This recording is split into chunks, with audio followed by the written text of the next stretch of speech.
Welcome to the Influencers Project. The aim of these short digital resources is to help you to develop your digital and social media literacy. In this lesson, we are going to explore the topic of cyberbullying and how to deal with a cyberbullying situation. This team is meant to encourage youth living with a disability or a long-term health condition to take an active, positive role and be an upstander, helping to create supportive online communities. The definition of cyberbullying in the EU has not been agreed on. However, it is possible to list the most important characteristics of cyberbullying, such as it is a form of psychological and verbal violence that can be carried out by one person or a group through online means and may have the potential to be repeated over time. It exhibits imbalance of power and may be a symptom of transmitted violence, which means that both sides may have serious lasting problems. And the victim cannot defend themselves, and their powerlessness might be enhanced by the perpetrator's anonymity and a lack of control over public content. However, it can also happen in a private interaction or be exposed to public. Another way of defining cyberbullying is through naming the forms of cyberbullying that takes place. That is, for example, sexting, submission of nasty messages, threats, stalking, blackmailing, name calling, personification in the form of hacking into social media accounts, spreading fake information, posting humiliating videos or photos without consent, for example, happy slapping and exclusion. It is important to bear in mind that by definition, cyberbullying is not a sporadic, incidental aggression.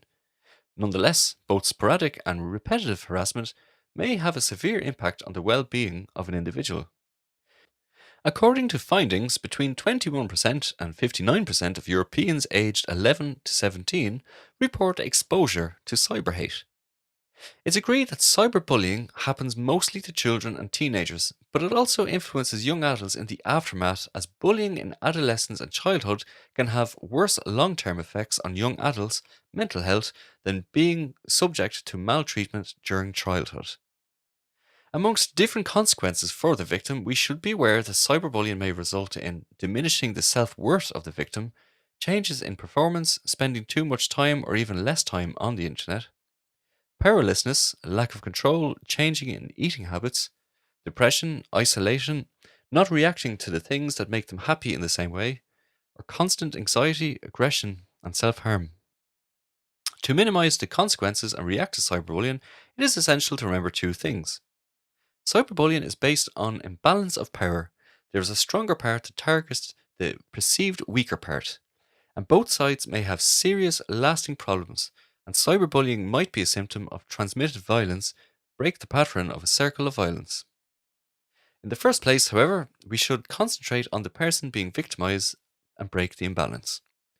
To react in the instance of cyberbullying, the victim or the upstander should develop and use their digital skills. They should learn about the platform where cyberbullying happens.